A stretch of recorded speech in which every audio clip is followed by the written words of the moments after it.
Hello everyone! Today I will tell a story that happened in Avatar World. In a small hospital, two nurses, Sherry and Emily, were working the night shift. They were responsible for filling out important documentation and keeping an eye on their only small patient, a girl named Darcy. Darcy had been admitted to the hospital with a high fever and was often in a delirious state, claiming that someone was pursuing her. Sherry and Emily explained that this was just a side effect of the illness and would soon pass. When the late night hours arrived, the nurses were starting to feel tired. Suddenly, strange sounds came from Darcy's room, and Sherry, concerned about the girl's condition, decided to check and make sure everything was okay. Emily remained at her workstation, continuing to fill out the paperwork. Sherry approached Darcy's bed and saw that the girl was quietly crying, staring intently into the far corner of the room. She asked what had happened, but Darcy simply pointed a finger into the darkness without saying a word. Wanting to comfort the patient, Sherry went into the unlit corner to show that there was no one there. But Darcy continued to cry, so Sherry decided to give her a light sedative to help her sleep. This helped, and soon Darcy was sleeping soundly. Assured that everything was fine, Sherry started to make her way back to her workstation. But halfway there, she heard more strange sounds coming from behind her. Turning around, Sherry saw a woman dressed entirely in black, with disheveled hair hiding her eyes. In her hand, the woman held a large, sharpened knife. Sherry screamed in horror, but it was too late. A terrible thing happened.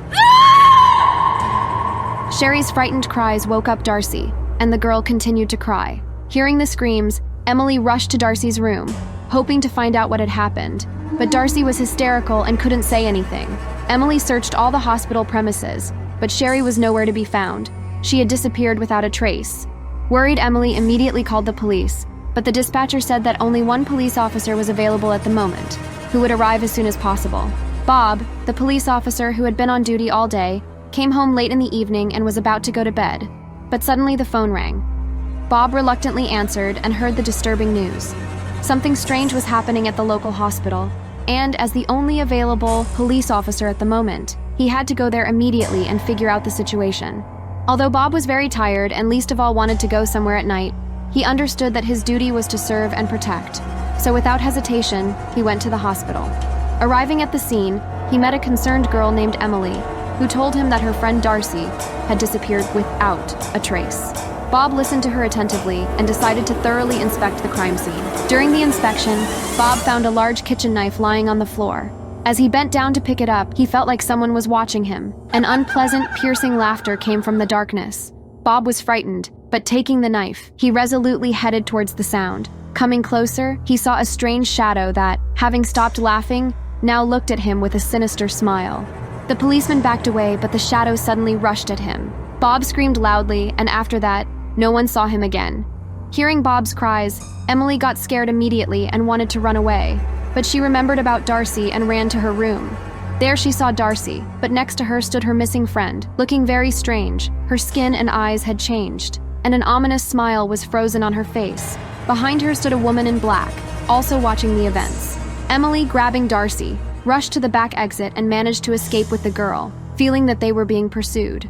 A week later, all news channels reported a gas leak at that very hospital, as a result of which people were affected, and now the medical facility is closed indefinitely. But Darcy and Emily knew the truth about what had happened. Young Darcy had a hard time calming down after the horrible events that happened to her. But over time, everything gradually returned to normal. Darcy went to school, played sports, and returned home on a regular schedule. It was another school day, and Darcy, as usual, attended her literature class, which she disliked the most. The girl was so bored that she unknowingly fell asleep right at her desk. Darcy woke up when the classroom was already empty, and it was already dark outside. Suddenly, the girl felt like she was being watched.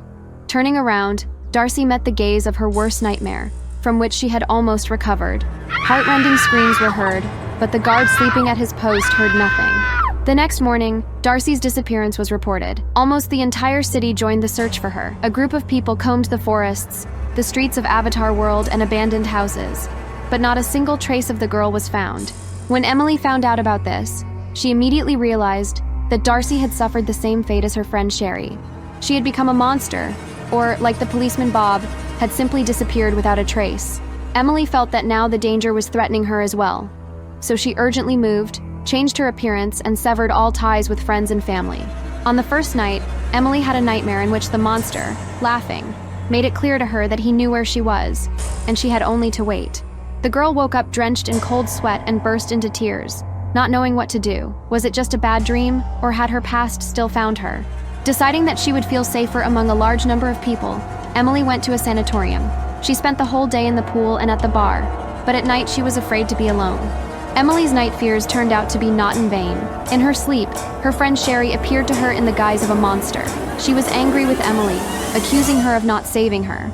Waking up in tears and begging for forgiveness, Emily suddenly saw a woman in black, smirking, right in front of her bed. The girl screamed, and one of the hotel guests, hearing her, broke down the door to her room, but there was no one there. Emily disappeared without a trace, like the other participants of that terrible night in the small hospital. A lot of time has passed since the strange events that took place in the hospital. Most people have long since forgotten about this incident and the mysterious disappearances of innocent people. But there were those who continued to be interested in the mystical cases. One of these people was Kevin, an office worker who was fascinated by the paranormal phenomena happening in the Avatar world. Kevin spent hours browsing websites dedicated to unexplained incidents, seeking inspiration for his fantastic stories. And one day, he came across information about the disappearance of medical staff and a patient in an abandoned hospital.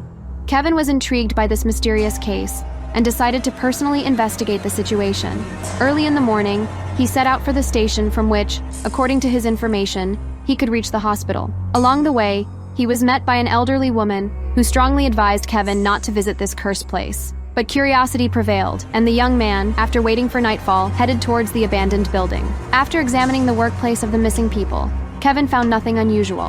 However, suddenly Emily, one of the missing employees, appeared before him. She was as pale as death and told Kevin to leave immediately, calling him a fool. The young man fled in horror and accidentally ended up in one of the wards. There he met another ghost, a small girl named Darcy, who begged him for help.